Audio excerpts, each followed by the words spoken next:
Okay, so a little history about my background with the calendar and whatnot. So, Yahuwah willing came into the truth.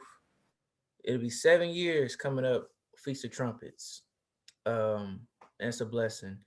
First couple years, I was just following Jewish stuff. I was just happy to be up in the truth. I was going to do something, right? So, a couple years after that, had an assembly in Baton Rouge that we used to go to for years. They was just using the Jewish stuff, and it was fine. We was happy to be in the walk. Then eventually, one of the Mores had this big old thing that was real big about the Enoch calendar, and it kind of was, I don't say life changing, but it was eye opening as far as just seeing how we supposed to be doing stuff. It further added to how much effort they put into the deception of hiding stuff from us as a people. That they would even corrupt the calendar. You know, but yeah. So that's my background. So this has kind of just been a culmination of all the information I've been able to learn the Father has given me. Again, like Eric said, if somebody doesn't do it like this, that's fine. I don't trip off that kind of stuff anymore, man. As long as you keeping the feast days, as long as you keeping the Shabbats. And this is not a shot at nobody, because I know some people don't keep feast days. They say we can't keep them in the land of our captivity. I don't feel that way because even in the times of Spain and Portugal, our people were keeping the Passover. They were keeping tabernacles. They were keeping the Shabbat. You know what I'm saying? So, like the Father says in Ezekiel, He'll be a little sanctuary to us wherever we go. So that's why I choose to keep the Passover and feast days. All right, so cool. So I said the significance of the Dead Sea Scrolls. The Dead Sea Scrolls is kind of the foundation of the whole Qumran Dead Sea Scroll calendar. So I put the significance of them. Okay, before the Dead Sea Scroll discovery, we were pretty much limited to the Septuagint or limited to the Masoretic text when it came to the validity of the scriptures, right? And that was all stuff way in the 900s and 1,000 year marks. With the discovery of the Dead Sea Scrolls, we actually now have proof of biblical writings in Hebrew, Aramaic, and Greek as late as 250 BCE, which that's before the time of Yahushua. That's the Second Temple period, where they had the priesthood, they had the Zadokite priesthood, and okay, Jessica, okay, and pretty much now we actually have um, the original writing, so to speak. We have something that could be touched and like, okay, well, this isn't just whatever. This is actually scrolls that existed from people that lived, and it spoke about their lifestyle. It spoke about the times of when the Pharisees existed, the different sects of Judaism during that time. It talked about many of the ceremonial laws. It talked about the calendar. It talked about extra books that are not in our canon, as in Jubilees and Enoch. Um, so that's the significance of them. And I wrote a lot, just so y'all could read along, but I won't hit on every single point because we'll be here all day. You know what I'm saying? Okay, so boom. So I started off from the standpoint of when does a day begin? And I want to use a lot of scripture to kind of prove my perspective on it. Um, I didn't put the full verse because I didn't want to take up all the space in the PowerPoint, but I said in Nehemiah 13:19, he says, as the gates began to grow dark before Shabbat. Why would the gates grow dark before Shabbat if the Shabbat was to begin in the daytime period? Okay, moving on. So, and then it said in Ezekiel 14:6, 1 through 2. I messed that up. No, it's Ezekiel 46. Sorry, 1 through 2. It said the gates of the court in that time, they were closing the gates for the 6 days that we have to work. But on the Shabbat, they will be open. So just saying that the gates were actually opened on the evening of the Shabbat, and then they were closed again once the evening ended.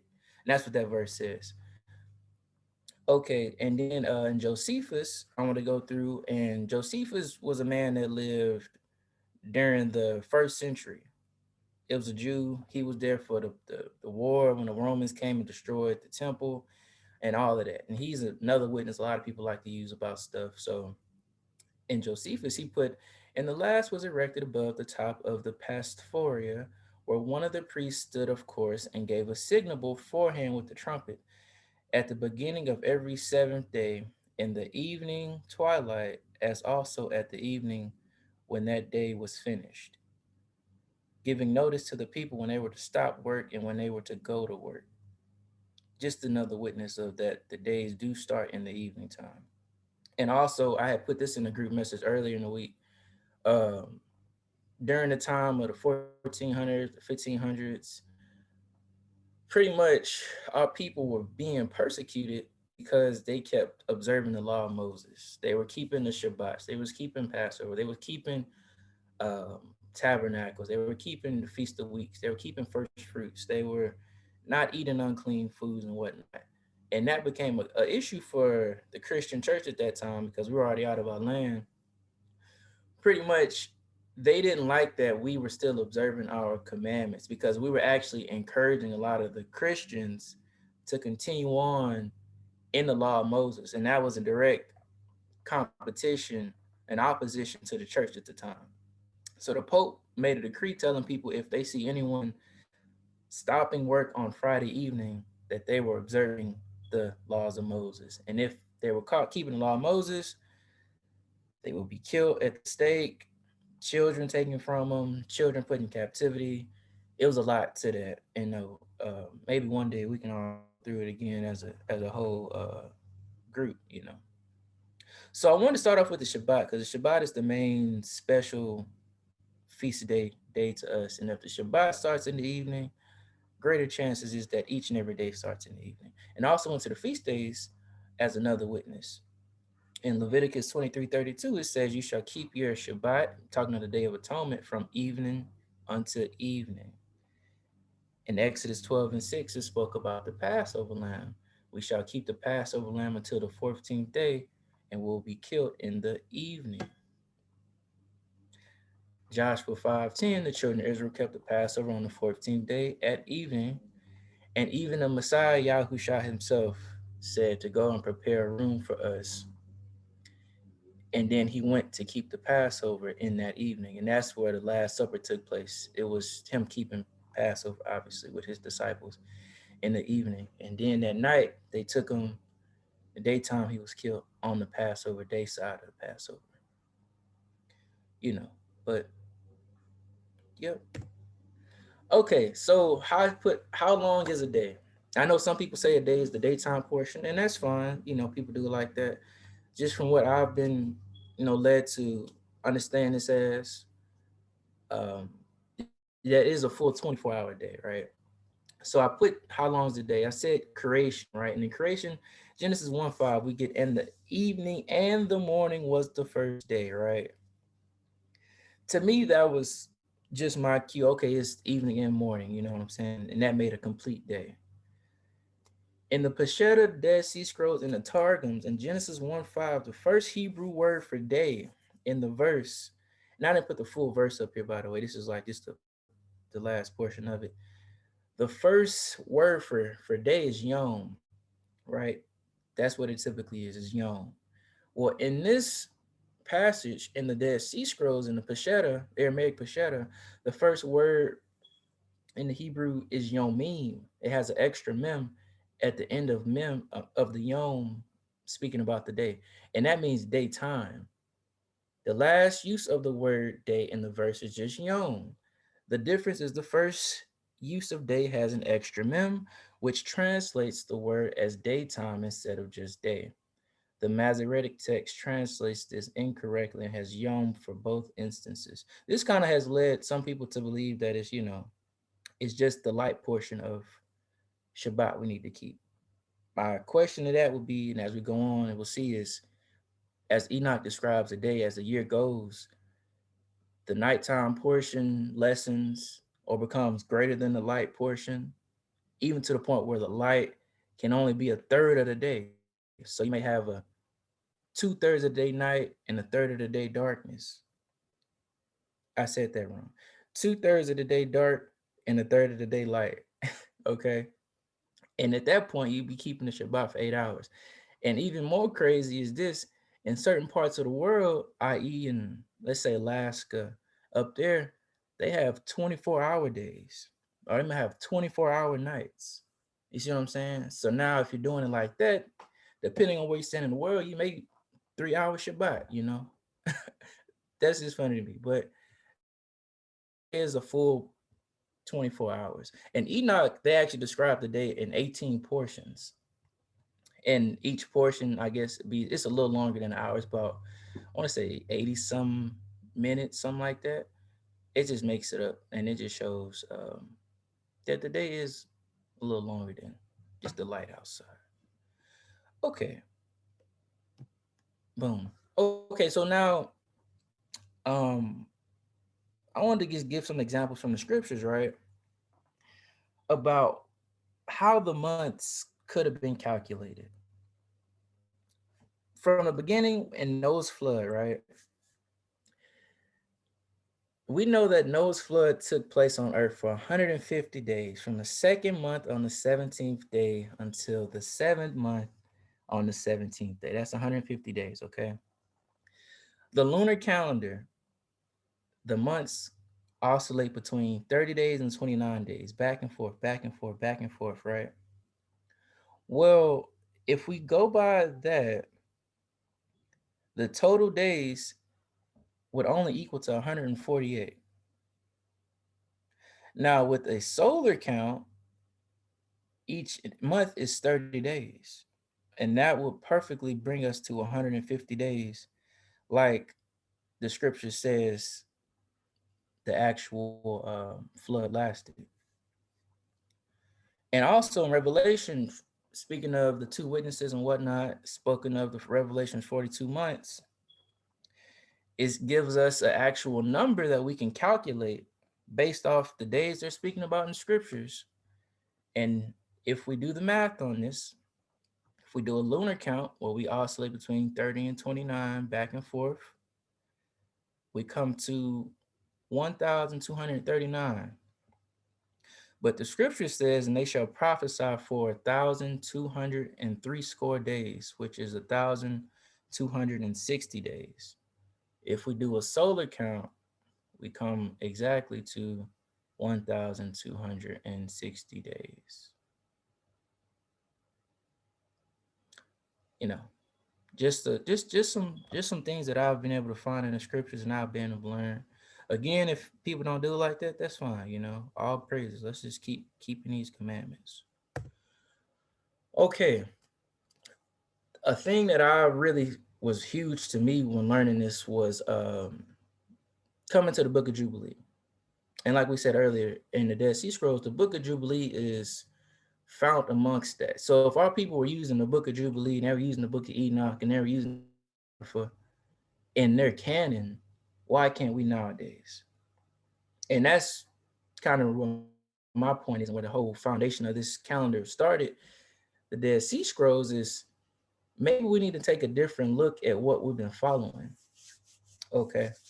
And Jubilees is, and Elohim appointed the sun to be a great sign on the fourth day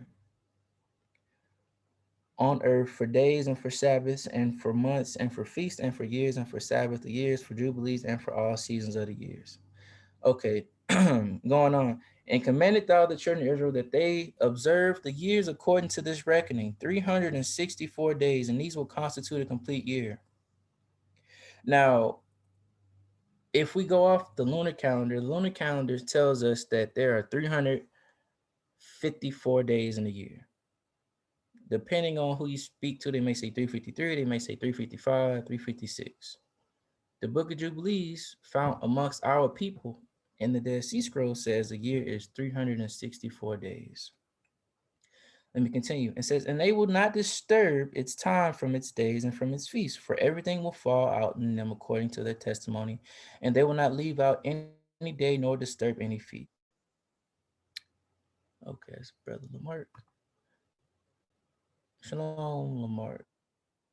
Um, but if they do not, but if they do neglect and do not observe them according to his commandments, then they will disturb all their seasons, and the years will be dislodged from this order. And they will disturb the seasons, and the years will be dislodged, and they will neglect their ordinances. And all the children of Israel will forget and will not follow the path of the years, and they will forget the new moons and seasons and Sabbaths. I didn't have a slide about the use of new moons. Typically, when you see the use of new moons, if you look into the Hebrew, that's really supposed to be new month, but I'll speak on that a little later. And Sabbaths, and they will go wrong as to all orders of the years.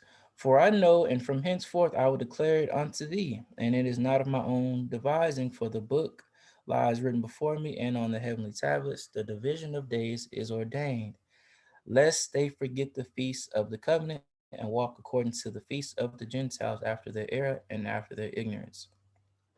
For there will be those who will assuredly make observations of the moon, how it disturbs the seasons and comes in from year to year 10 days too soon. Back to the 354 number compared to the 364-day number. This is what it's speaking about. If you follow the moon, it will disturb the seasons and come in a year to year 10 days too soon. For this reason, the years will come upon them when they will disturb the order and make an abominable day the day of testimony, and an unclean day a feast day. And they will confound all the days, the holy with the unclean, and the unclean with the day with the holy, for they will go wrong as to months and Sabbaths and feasts and jubilees. For this reason I command and testify to thee, that thou mayest testify to them, for after thy death the children will disturb them, so they will not make the year 364 days only. And for this reason they will go wrong as to new moons and seasons and Sabbaths and festivals, and they will eat all kinds of blood with all kinds of flesh. Just reiterating that our people believe that the year is 364 days. I'm gonna come back to the slide because this Enoch is just reiterating that it is actually 364 days, and it also says, and the sun and stars will bring in all the years exactly. I'm gonna come back to that one though. Okay, I want to get to the history. Okay, so why did this happen? If our people originally did this, why are the Jewish people now following after the lunar cycles? Why is their calendar 354 days and whatnot, right? So back in the day, way back in the day, right? In the 197 BCE, we became a province of the Greeks, the Seleucid Empire with Alexander and the people that followed after him. Well, pretty much many of our people were willing to sell out, and they wanted to follow after the Hellenized customs and the ways of the Greeks. You can read about that in First Maccabees 1:11 through 15, right? So in pursuit of trying to be like the Greeks, they decided to take up their customs and even wanted to take up the lunar calendar of the Greeks. Okay, so after they chose to take up the lunar calendar of the Greeks, they started to have issues with the actual priesthood, the Aaronic priesthood that existed for many years since Moses, right? Because the priesthood was in charge of the calendar. The priesthood was in charge of the feast days, keeping the nation in order, judging the people, all of that, right? So these Hellenized, sellout coons of Israelites said the priesthood is in um, competition, or it's our opposition right now, because they're trying to say that we're living pagan and we're living wicked. So what happened was they removed the priesthood in 191 BCE. The last priest that was of the line of Aaron was Onias III. Okay. He lived in 187 BCE. Him and the rest of the actual Aaronic priesthood, the Zadokite priests, of the bloodline of Aaron, as it's supposed to be according to the Torah. They fought back against the Hellenized Jews, but sadly, the Hellenized Jews had the Greeks on their side.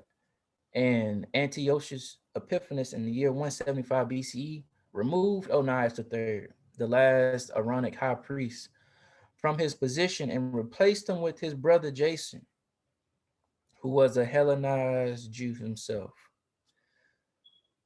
At that point, the actual priesthood, they kept trying to fight back, but eventually they had to flee for their lives, and Onias III was murdered in 171 BCE. With the Zadokite priests fleeing, this is how we more than likely got the Dead Sea Scrolls, because the Zadokite priests, if we take the time to look into it, were the actual Essenes, and the Essenes are the people that wrote the Dead Sea Scrolls. So these are the people, the priests that actually fled to the Dead Sea and actually wrote these scrolls and lived there and hid them amongst the caves and whatnot. So this is what happened. So this is how we got the Dead Sea Scrolls. There's our people that was in Jerusalem. They were trying to do the right thing, but the wicked Jews kicked them out. They fled to the Dead Sea. And now this is how we got the Dead Sea Scrolls and whatnot. And this is how we actually got onto the lunar calendar as a people. The modern Jewish calendar is the Hillel 2 calendar. Hillel 2 was the 19th Nasi elected after the removal of the Aaronic priesthood. In other words, after the Aaronic priesthood was ended, they started this thing called, well, it's not called, Nasi is the Hebrew word for high priest. So they always had a Nasi. But after the Aaronic priesthood got kicked out, the high priest position, instead of it being inheritance and by bloodline and whatnot, it became an elected position. So Hillel 2 was the 19th elected Nasi of the Aaronic priesthood. The Hillel 2 calendar was created in 320 CE through 365 CE. That's when it kind of was formed and whatnot and came into existence. Pretty much the calendar, like I said already, the calendar alternates between 30 and 29 days and begins at the first sliver of the moon after the new moon. And pretty much the Jewish calendar uses the vernal equinox, which we'll get to a little later, as a guide to add 30 days. Because, like Jubilee said, if you use the moon, you'll be short 10 days every year. So, what they do, instead of just using the sun, like the scriptures say in Jubilees, right? They just go about and add an extra month every third year to make up for those 10 days they lost each of the past 3 years. 3 times 10 is 30. I know it's some people in the audience that may not understand it. So I just wanted to break that down. Shalom. Okay, so they add a 13th month every third year to keep the season in line. I don't read about that in scripture, but anyway. Okay, I said now let's get to the Qumran calendar. I kind of touched on it, but we're gonna go a little bit more into it. So Enoch, as we know, Enoch was a righteous man. He walked with the Most High. He was the first, according to Jubilees, the first one to really learn writing, first one to really compose a biblical text like that. So that's why Enoch is so popular. And based off what the scriptures say, he was taken up. Some people say he did not die. The New Testament says all men died. That's a debate for another day, though. But Enoch was a righteous man, and he had a great writing that was kept inside the Dead Sea Scrolls, and many people love it because it speaks about the truth of the giants, speaks about the calendar, and speaks about future prophecy, and speaks about the Messiah. So in Enoch 82, 4 through 8, it says, Blessed are all the righteous, blessed are all those who walk in the way of righteousness and sin not as the sinners. In the reckoning of all their days in which the sun traverses the heaven, entering into and departing from the gate for 30 days, with the heads of thousands of the orders of the stars together, with the four which are intercalculated, which divide the 4 portions of the year, which lead them and enter with them 4 days. Remember how we said each year is 30 days a month? The 4 extra days, how we get 364, are intercalculated. And we'll have a whole thing about intercalations later. So continuing. Owing to them, men shall be at fault and not reckon them in the whole reckoning of the year. Yeah, men shall be at fault and not recognize them accurately, for they belong to the reckoning of the year and are truly recorded therein. For one in the first portal, and one in the third, one in the fourth, and one in the sixth. And the year is completed in 364 days. Just another witness, along with Jubilees, that the year is 364 days. And the account thereof is accurate, and the recording reckoning thereof exact. For the luminaries and months and feasts and years and days has Uriel showed and revealed to me, to whom the Adonai of the whole creation of the world have subjected the host of heaven.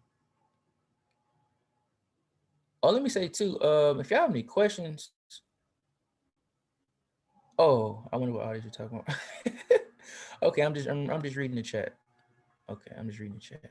Y'all keep, stop me. I don't know how to actually see y'all on here and actually hear y'all. So if y'all have questions, let me know in the chat.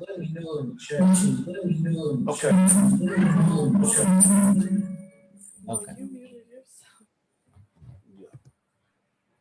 Okay, can you hear me? Yeah, I hear you. Okay, so what you're gonna do is you can go up to the upper right hand corner where it says view. Uh-huh. Yeah. Okay, And what did I do? and that way you can choose to do side by side gallery, and you can see Oh, everyone. If okay. you I want to had see turned the it off. chat, also you can do exit full screen and then hit the chat, and the chat will be on the side as well. Okay. Do y'all see all this stuff on my screen or just the presentation? No, the only thing we're going to see is what you're sharing, which is the calendar. You're going to see all of us and all of this other stuff. You you know, but what we're going to see is according to our own view. If we're on a cell phone, that you have to scroll to the left to be able to see everybody, and you go away from the calendar, from the presentation or whatever. But if you're on a computer, uh, you know, uh, each computer view may be different from the other. But we're not going to see your screen. Um, we're only going to see the presentation that you're sharing. Okay, cool. Does anybody got any questions, anything like that? I know I kind of been going for a couple slides now. Are we good, everybody? Okay, cool. All right, we can continue then. All right, let's go. I do have a question. Okay. Um, Okay. you're doing a good job, but I feel that they confuse us with the BCE, CE, and why is it numbered like that of the years back then? I think that confuses me. I'm like, why did they do it like that? Was it on purpose to confuse us on the years? That's actually a question I haven't looked up because I know they say before Common Era and all that kind of stuff. I don't know. That's a great question. That's something we could all look into. That's something that's nice. I mean, that's just weird to me. It is weird because it's confusing because the years like counting down, and then the years start counting up. Like I don't know. That's a good question. Yeah, I don't know why they did it, but what's interesting is that when I was a kid in school, it was BC and AD. They It changed it. They wasn't didn't no want to do full BCE. price. There wasn't no CE. It was BC. And back in the day, they said it was before Christ. And then the AD was Anno Domini, the year of our Lord. But then they changed it to the CE because that was confusing me. I'm like, why is me people saying BE and BCE? You know, but it is there's still more for us to delve into as far as why they say, BC, the countdown of the years. Now, in that book, um, the standard book, we talked about this book before, the standard book of information. I got it around here somewhere. But anyway, the Catholic Church had the years in there. Get that book off of my what you call it, and we'll talk about it later. We're gonna keep going, You know what they but said it's upon on me my looking it up? nice thing. I looked up the BCE thing. What they said is this: the Jewish people, you know, they hate Christ, so they didn't want to have before Christ. That's why they showed they said before common era, you know, and whatnot. So I think that's knowing how much they control. That's probably why it's like that. Yeah. Okay. Cool. So we're about to get back to the lesson. Everybody done? Any other comments? Good. Okay. Cool. All right. So back on the calendar. Okay. Okay. So what I said, we've already kind of read and went over some stuff about how the calendar works and whatnot. So I wanted to just actually give us something to look at instead of just reading the words. This is the calendar in all its glory, I guess, if we look at it like that. This doesn't have dates on it, but this is like the Hebrew New Year. Okay. The first big thing people will notice is the year starts on the fourth day. Why is that? Well, because the sun and the moon were created and the stars were created on the fourth day of the week. So how pretty much the Hebrew calendar works is day 1, 2, 3, there was no signs in the heavens for us to even follow at that point, right? But day 4, the luminaries were created. So as humans, we only can go off the luminaries. We can't go off. We wasn't here then. We wasn't made till the 6th day anyway. So our days and stuff are dictated by the luminaries. That's how we know evening and morning and whatnot. So the first day is always the 4th day, technically. Day 1 for us is day 4 for Yahuwah, if that makes sense. So it's almost like 2 counts at work right here. And this is kind of why, if you start, as we learn it, the feast days and the Shabbats, they're never overlapping like that. They may overlap on like a 7-day feast day or an 8-day feast day, but the first day or the one day with feast will never be on a Shabbat. Okay, so if day 1 is the 4th day because the luminaries were made right here, this is still day 4 technically to Yahuwah. This is still day 4 to the angels and Mashiach now. This is day 1 for us because the luminaries are created here. So now you got day 5, day 2 for us, day 6 for Yahuwah, day 3 for us. But then he said, Adam was created on the 6th. Adam, this is the Shabbat though. You see what I'm saying? So it's 2 counts going on right here. First, that was a little confusing for me at first, but I get it though. I get it. All right. So boom, day 4 is always the Shabbat. And if we follow the calendar that we're on, Sunday is actually, yeah. Hey, Danielle, can you repeat that? So you said the first day is actually the 4th day? Yes, in the Enoch Dead Sea Scrolls calendar, our new year, technically, like if how we look at it like this is for New Year, we got to take it back to like the creation week, right? So in creation week, the luminaries weren't created till day 4 of that week. But it was already light and it was already darkness already, because obviously Yahuwah don't need sun and moon to have light and darkness, right? But the luminaries is what we actually follow as human beings for our days and our nights, our mornings and our evenings. So day 1 for us would be the day the luminaries were created, because that's what we go off of. Does that make sense?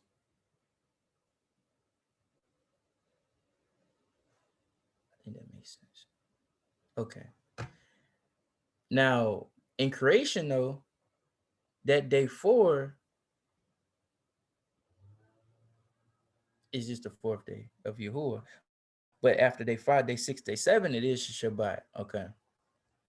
Now we're going to read later on that Adam didn't really start his work till the second week, and there's some significance to that too, in my opinion.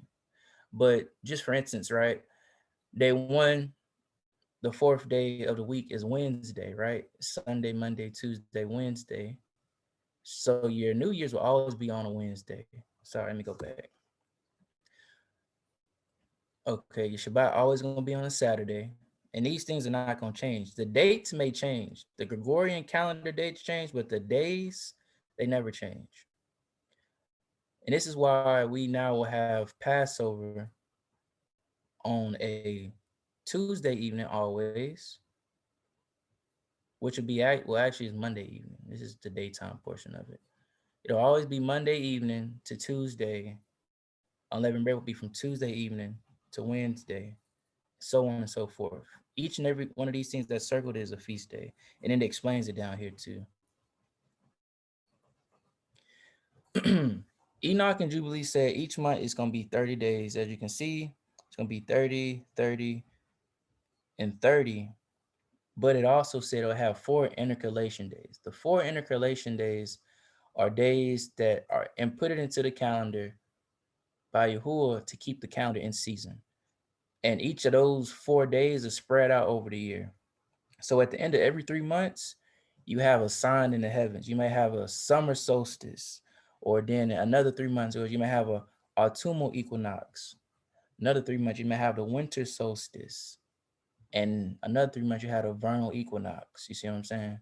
It's 4 signs that are set up by the Most High for us to view as humans, to see when each of the seasons change. You know, you have 4 seasons, so each of these seasons marks those 4 periods of time for the year. And that's what we can go out and observe. You know, before it was all this technology, we were astronomers. We learned about Abraham. Abraham was an astronomer. He was real big on that. He went and taught Egypt this. This is what Jubilee says.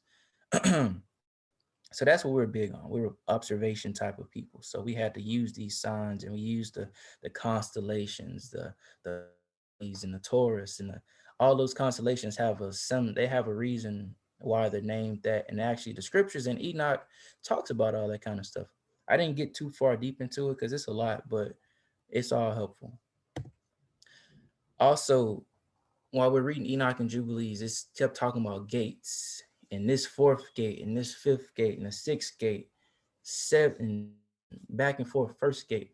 Well, pretty much the gates, in all honesty, this is how they work, right? Let me ask y'all a question. What do y'all know about the gates? Y'all can answer. I don't know anything about the gates. Okay, cool. Ak Lamont, Ak Eric, anybody else got any? Y'all know anything about the gates? Chat. Yeah. Don't know anything about the gates. Yeah, anybody know anything about the gates as far as the earth goes, as far as the gates the sun and moon go through?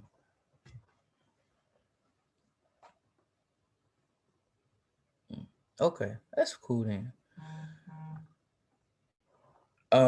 So pretty much, let me go back a couple slides.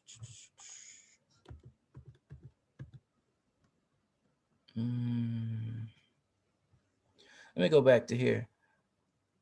It says, for they belong to the reckoning of the year and are truly recorded therein forever.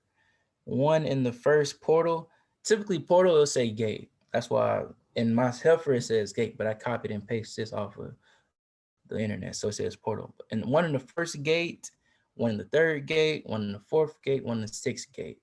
The gates are the windows that the sun and the moon go through each and every season, each and every month. And this right here shows that it didn't make sense to me at first. When I first heard about reading Enoch and whatnot, I thought it was cool, but I didn't get it. But then this Enoch leads you, and this is really why the big reason Enoch is banned and not really that popular. The Bible already gives a model of what the earth is, But Enoch makes it clear what it is. And you will not get the book of Enoch if you have a worldview of the earth as a big ball flying through space, spinning at 1,000 miles an hour around the sun, around the Milky Way. Enoch is confusing if you think that. And a lot of people don't like Enoch because of that. They don't understand it. And that makes sense. But let's just imagine the sun and moon in our atmosphere going in circles, right? Let's take it as the sun being just a hot spot. The sun is not a trillion gazillion miles away. It's not 800,000 times as big as the earth, right? Let's just say, let's just assume the sun and the moon were the same size, right? After all, that's what Enoch says, right? It says the sun and the moon are the same size, right? And instead of it being so bright that it shines the whole earth, what if it was just a light, like a spotlight that went in contrast to the moon in circles, right? So now Enoch says the fourth gate is the start of the year. And we'll go over that more. It says the fourth gate is the start of the year, right? And this gate is actually what they call the equinox. This orange path is the equinox. Then you got your Tropic of Cancer, and then you have your Tropic of Capricorn. And I might even flip those, but I know it's one of them, right? Okay, so the fourth gate would be the middle, right? So this is how it works, right? The sun will be right here on the equinox. It'll go in a circle, go in a circle, go in a circle. But as it gets wintertime, the sun will start creeping backwards to the sixth gate, if that makes sense, right? And as the sun creeps backwards, that's our wintertime because the sun is moving away from us. But now, once it hits the sixth gate, right, it comes back, goes to the fifth gate, goes to the fourth gate, and that's when you hit the autumn equinox.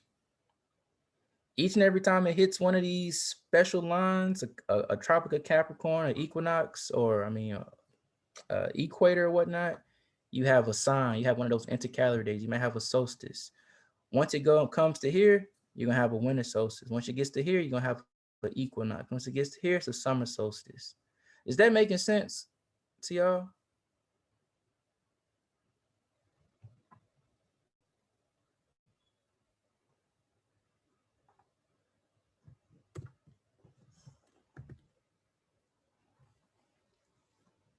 No replies? Everybody getting it? Let me know. I don't want to move on. It makes sense. It makes sense. Okay, cool. Yeah, I mean, this ain't for just me up here trying to sound cool. We want to make sure everybody getting it. So cool, awesome. All right, so I'm visualizing it in my head, so it's getting there. yeah, okay, cool. All right, awesome. That's a blessing there. That is a blessing. Cool. And from this right here, if we change our worldview of what the earth looks like, let me go to the next slide. Once we start, if we take what the scripture says, it says, the heaven is my throne and the earth is my footstool. And we start taking actually the description that the Bible gives us of the earth. What I just showed y'all as far as the seasons, how the sun moves back and forth and it gets warm and it gets cooler, everything makes perfect sense then. If we look at this as in the beginning, it was darkness. Imagine all that gone. And it was a wind over the earth. It was waters here. The spirit moves on the earth. Then he said he made a firmament, the big dome. Then he said he put the lights in the firmament, the moon and the sun. And then he separated the waters, with waters being on top of the dome and then waters being underneath the dome. You know what I'm saying? It's like I said, we'll get to this sometime later. But if you're going to understand the Qumran, Dead Sea Scroll, Jubilees, Enoch calendar, then you're going to end up understanding that the earth is flat. That's just the reality of it. And that's what the scriptures support. That's what even science supports. Like with science, we get a one-sided story. Until 500 years ago, everybody thought the earth was flat. Everybody knew it was a big dome above us. Everybody knew it was waters above the earth. And that's why it says in Enoch, when the windows of heaven were open, that enabled the flood. And another thing, how can you flood a ball? You can flood a flat plate. You can flood a snow globe, but how do you flood a ball?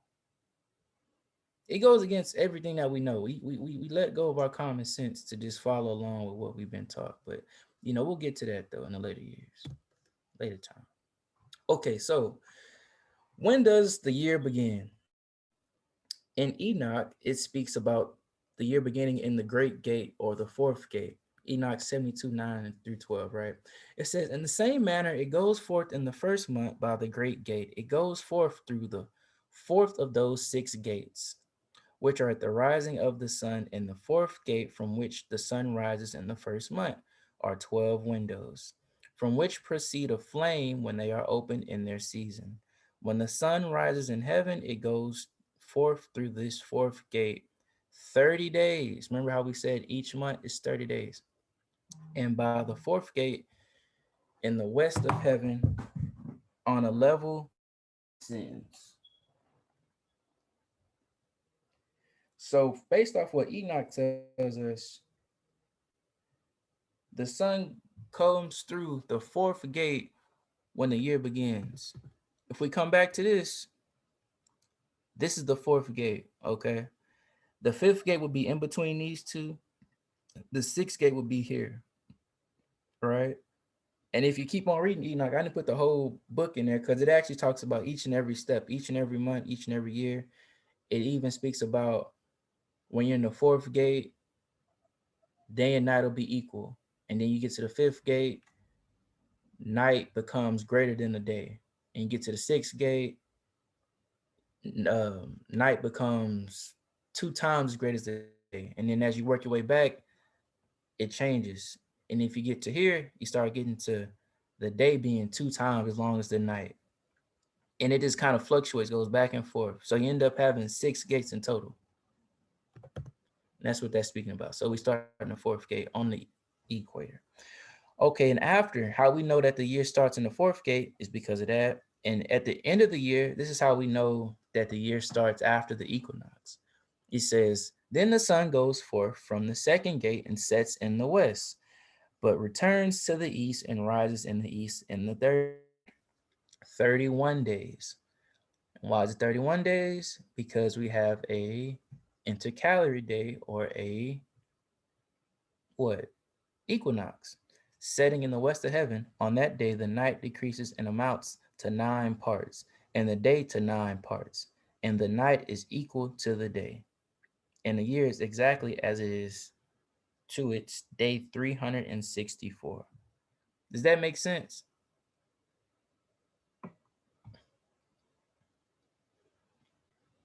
That after it goes from the second to the third gate is 31 days because it's returning to what? It's returned to the fourth gate to start the new year.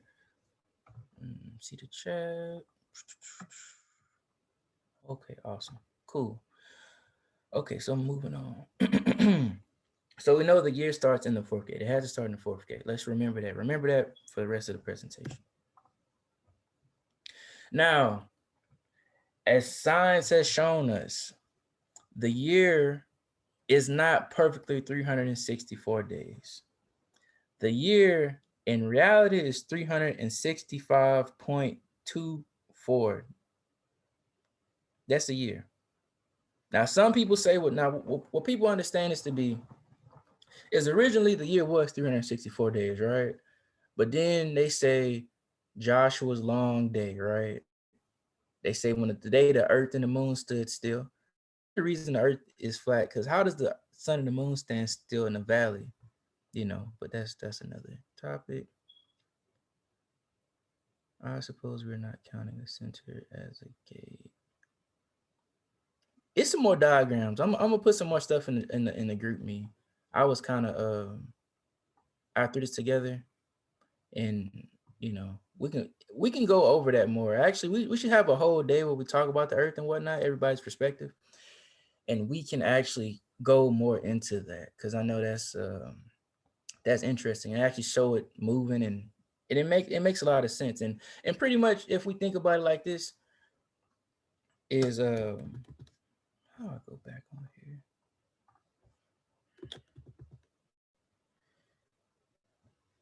Okay, hold on. If we go back on here, is the reason this works like this, it goes back and forth like that, and it goes back and forth like this. You see what I'm saying? The sun gets away from me, so it's wintertime. It comes closer. It's summertime. And that's why in the summertime, I was telling y'all about the whole 24-hour day or no 24-hour day. At this part of the world right here, right? Say it's in the first gate, right? The summer hemisphere, right here, taking this small path right here. The sun is right here. Imagine it's like up here going in a circle. So if you live up here in the north, you about to get nothing but sun. You see what I'm saying? Because the sun's circuit is so much smaller in the summertime. That means the sun is moving slower too, but it's a tighter circle. But if it's in the winter time, you're further out, so the sun is, and that's when the winter comes. If that makes sense. So is that almost at the top where, like in Alaska, for like 30 days they get sun? Yes, exactly. Okay. That Yeah, make a lot of sense. It make more sense now. exactly. That's what I said when I first heard about it. I was like, man. 30 days of sun? Wow. And it won't be complete perfect 30 days, but it's gonna be like barely any nighttime. You know what I'm saying? Hey, I heard at some point it even like 36 straight hours of sun. You know what I'm saying? Um, and vice versa. Like you said, it worked back and forth. So when the sun way out here in the sixth gate, they barely getting any sunlight. So Alaska and stuff, they got the extreme versions of the everything. In Yasharal and Israel, we were in like we must have been right on the equator. We got everything. We get all 4 seasons in Israel. All right, continuing on. Okay, so like I was saying, the solar year, according to science, is actually 364.24 days. That's because they say at some point the year was actually 364 at the beginning, but Joshua's long day when he held the sun and the moon still, that was an extra day added to the year. Another point in the scriptures where somebody dialed the turned the dial back a 10th degree, which is why they say it counts for that 0.25 degree time that we still have on our year. So that's what people theorize how the year went awry. It's not perfectly lined up like it used to be. Okay. So I said, how do you equate for that? Because if we continue on 364, 364, 364, eventually we will be having the new year in February. If we kept on for even more years, 364, 364, we end up having a new year in December. Well, to make sure that doesn't happen, to make sure we actually have the new year in spring during the actual springtime, we intercalate. Intercalation is the method of adding back days every so often to keep your years in season. Because as much as we talk about the math behind all of this, as Hebrews, we were farmers, we were planters, we were agricultural people, right? So you got to realize too, the feast days, right? When you talk about the barley harvest, it talks about the sheaves and waving of the omer and all these type of things, right? Getting your crops and bringing them before Yahuwah. Don't come up empty-handed and whatnot, right? You might have to bring the priest oil and wine and all type of stuff. These were crops that had to be harvested at a certain time, right? Meaning you couldn't just have a year going all over the place. The year had to stay in a set order. So, hey, we know trumpets is coming. If we need certain sacrifices for trumpets, then we know that the fall needs to be hidden. Or Passover, hey, we know this needs to be harvested in springtime for this feast coming up, that means the year had to be perfectly aligned to make sure we always had what we needed for our feast days, for the priests, however we needed it. So this is as much as an agricultural calendar as it is just a mathematics, solar, and stars calendar. This is agriculture tells another story. It's a whole nother a great lesson I learned about where it talks about purely agriculture and all the agricultural things that will be affected by how you keep the calendar, which is really good to hear. So pretty much a slide about intercalation. Okay, so some people, when they come to find out about the Enoch calendar, they intercalate every year. Okay, that in itself sounds good because you're keeping the 364 and you may intercalate one day to keep it in season, correct? But with that being said, at the end of every year, after your day 364, if you add an extra day to keep it in season, you end up having an 8 or 9 day Shabbat. And as we know, day 7 is our Shabbats. And that's a perpetual covenant and sign between Yahuwah and the children of Israel. So that's why I never got behind the intercalating every year. Because it's a way to keep this calendar where you keep your same Shabbat, you keep your same feast days, and at the end of a certain number of years, you add back 7 days, so your Shabbat remains the same, your feast days remain the same, and you stay in season. And that's what I'm about to explain here. Okay, so I said, why don't we intercalate every year? Sabbath is every 7th day, and there's a sign between Yahuwah and Israel. I got to that point already. We cannot break the Sabbath. That's important to Yahuwah. That is important to mankind. We cannot go a period of time because we're waiting on a certain thing to happen. Okay, hey, I know it's day 7, but we got to intercalate a day, and then day 8 or day 9 is going to be the Sabbath, just this one time. I don't read about that in scripture, so that's why I don't do it. Like I said, the Shabbat and feast days would shift. Each day there would be a 8 day space between Shabbats, breaking the 4th commandment.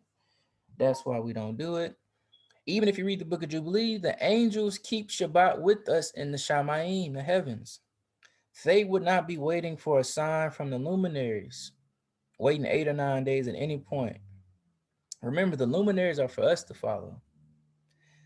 They were going to keep Shabbat regardless. They're not going to wait 8 or 9 days on day 7. You're going to just keep it. No, they're going to be keeping Shabbat every 7th day, like the command is. And that's what we need to be doing. Okay, so I gave some witnesses of why, not the scriptures directly speaking about us waiting a week of years, but different instances in the scriptures where a week was waited and then an action took place, or we'll read about it. Okay, so it says evidence of our people waiting a set period of time before adding time back. As far as the moon goes, right? Even in the Qumran, the Dead Sea Scrolls people, they also kept track of the moon. The calendar isn't just solar. It's solar, it uses the stars, and the moon has a role in it as well. They kept track of the moon, they kept track of the stars, they kept track of the sun. But they know that the sun is what dictates everything. So what they do, and what the Jewish people do now too, and they took it, they wait 3 years to add back 30 days because the moon loses 10 days already. So they wait 3 years to add back the 30 days. So what we do is we wait 6 years to add back a week. We go back to, do we hear about that in the scriptures? Do we hear about a sabbatical year or an intercalation week, or a week where after 6 or 7 years we let the land rest and whatnot? Well, we do read about that. And that's not saying that that's what they did it for, but this is witness about, oh, after 6 years, something did occur of some sort of Shabbat. And that would be a great time to reset the calendar, don't you think, on a sabbatical year?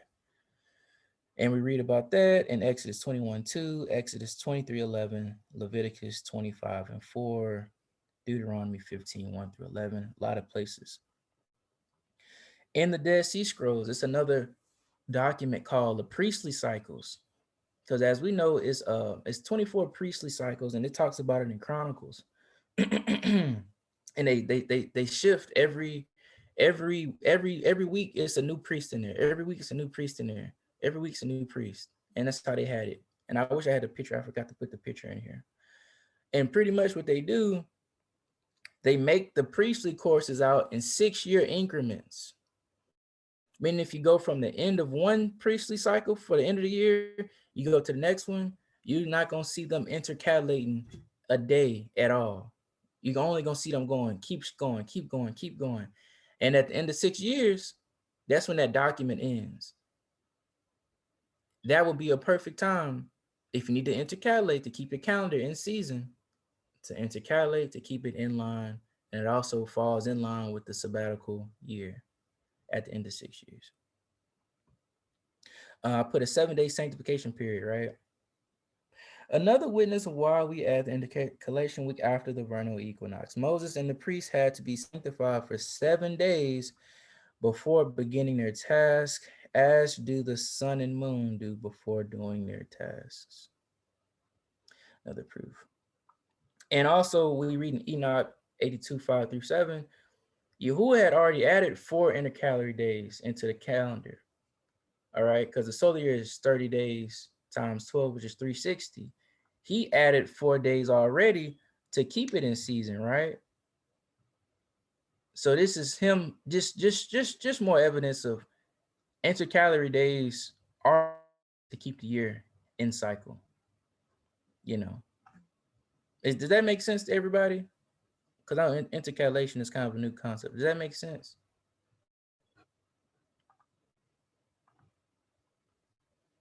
Yes. Okay. Awesome.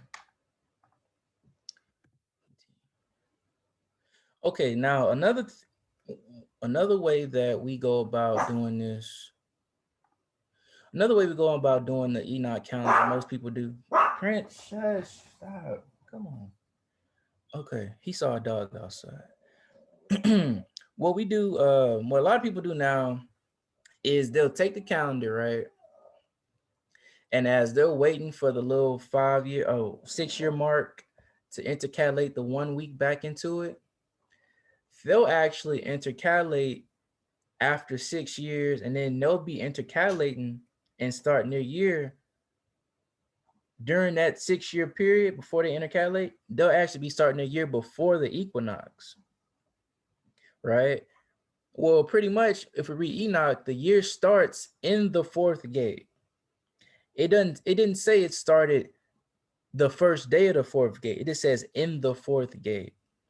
If you intercalate after the vernal equinox, as in the equinox comes, it's day 364, right? Let me go back to some slides so y'all can see what I'm talking about. Right? Say we're here, right? How we do it. So boom, it goes, boom, day 364, vernal equinox, right? How they do it is, as the year goes on, next year, the day will start on day 30th. Next year, the day will start day 29, right here. Keep going, day here. Keep going, day here. Keep going, day here. And then at this point, they'll add a week of years, add 7 days back, and they'll get back to the vernal equinox. And then they'll be doing it in the 4th gate. But what Enoch says, you have to do it in the 4th gate, right? It says 4th gate.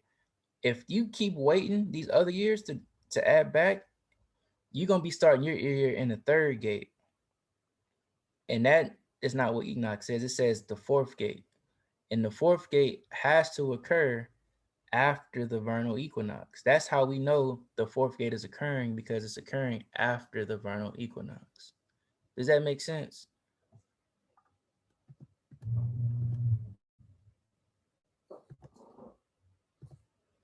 Okay. So we intercalate after the vernal equinox to keep everything in the 4th gate. That's why it's not the week before, it's the week after. Prince, come on, man. Okay. And that's, speaking of it right here, Enoch 72:5-6.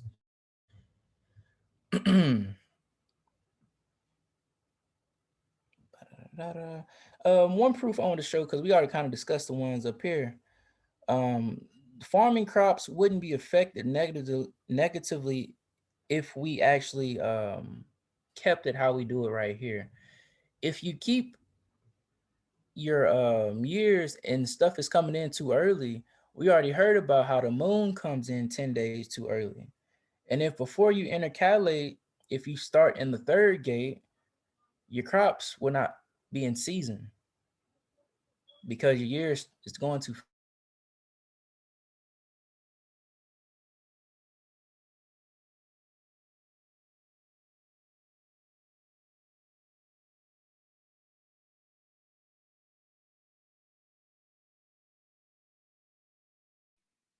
I think we might have lost. Thing. Adam in Jubilees 3:1-3. Can y'all hear me? It says my internet connection is unstable. Y'all hear me all right? Yeah, we lost Okay. you for a little bit. Okay. Did y'all hear the last thing I said? Nuh-uh. Okay. Well, I was talking about the farming pretty much. If you intercalate and you're keeping your new year in the third gate, which is before the vernal equinox, your crops will not be in season because we already heard about the problem with the moon is the year is too short, right? The seasons they become too short. So doing it in the third gate, your seasons will be doing the same thing of what the issue is with the moon. But if you calculate after the vernal equinox, you're always going to be in the fourth gate. You're always going to be in season. Okay. Another witness rather is Adam started his work week on the first day of the second week of creation. Like I said, if we go back to it, is Adam was created day 6. Day 7 was the Shabbat. So human beings, if we go to that creation week as like the new year, the week we need to intercalate, say that we add that extra year, and then our work begins. You know what I'm saying? It's just a witness. It's not a this is what it is, this is the meaning of it, but just another witness for it. And also in the Dead Sea Scrolls, they labeled certain days. They went out and labeled all the Shabbats for the whole year. Day 4, obviously, as we said earlier, is a Shabbat because that's the 7th day on Yahuwah's calendar. That's the Shabbat day. They also labeled day 8 for us humans, as in it's New Year's.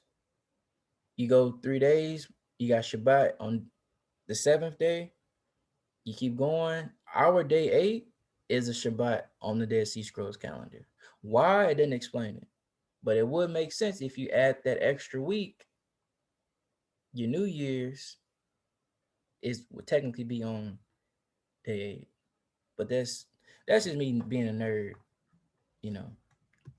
Okay, so after that, this is just the Shabbats and new months for us for this year.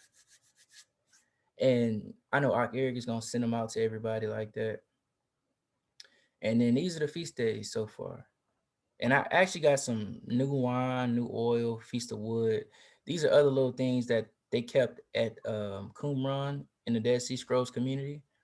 Because you read about these scripture, these feast days in the Torah actually, but they just are not made clear. But it's time that we had to go before the priests and present them with oil, present them with wood, present them with wine. And those are in the actual Dead Sea Scrolls calendar. And I'm gonna add Purim and the Feast of Dedication too. I forgot to. Do I have any questions? Because that's the end of the presentation. Boom, boom, boom, boom.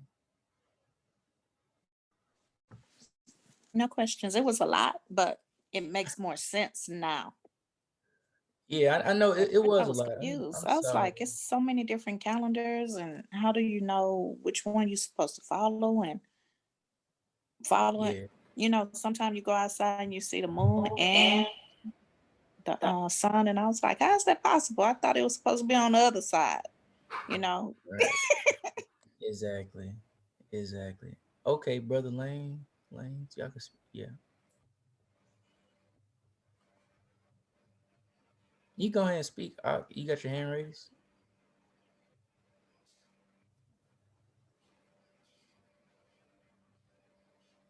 That Courtney or Davis?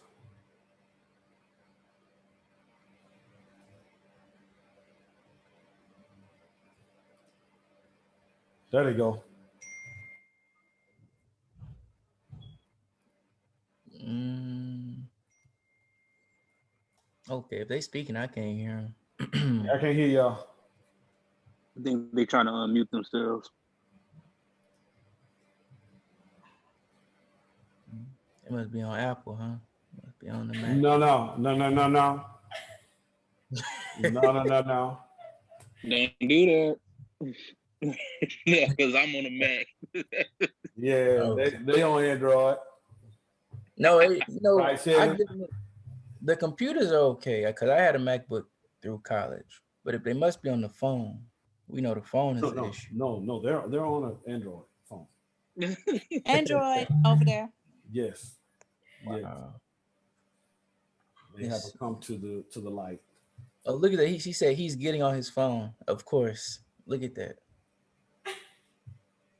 Hmm. The He getting spirit, on the Android. the He don't spirit have an is Apple over there. impressive. No Oh, Apple. Yeah. So wow. well, that is HP. So, But okay, admit him. yeah, that was a wonderful job. Yeah, I want to delve more into the gates. Um, And Right. I'm here.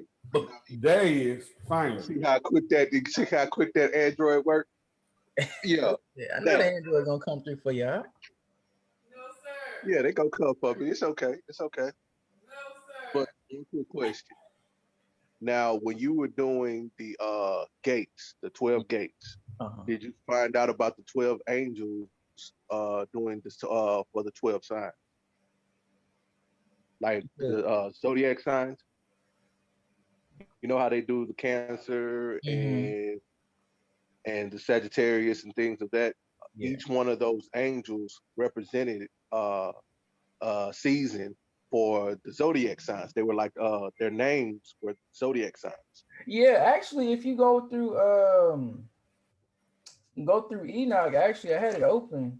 It actually goes through all the constellations and everything, and which Yeah, constellation is supposed to be where for each yeah, season. So, yeah.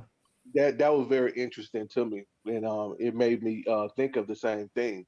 And when you were putting your presentation out, the same thing we had with Jedediah, that's the one we had found out about with the Enoch calendar too.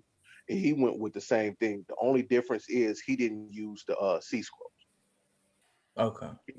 He just used straight up Enoch. So Mm-hmm. the Enoch in the Book of Jubilees.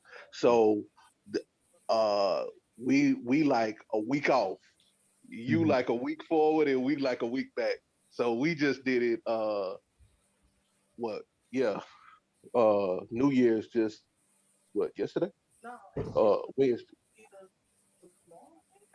No, no, no, no, no. New Year's just passed up. See, it coincides with his, because his is coming up Yeah. next See, week. and that's what I've learned. Most people, they New Year was this past Wednesday because, like I was saying, if we go off the Enoch, just from just my just this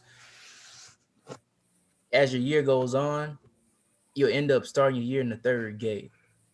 And the reason we started later is because even as the time goes on until you add that week back, will remain in the fourth gate period. And that's kind of just. But I understand. I mean, I'm just happy people are waking up to the Enoch calendar in general. Whether we do it a week off, a year off, whatever. Just I'm happy people are coming out the lunar Jewish stuff. That's the important part.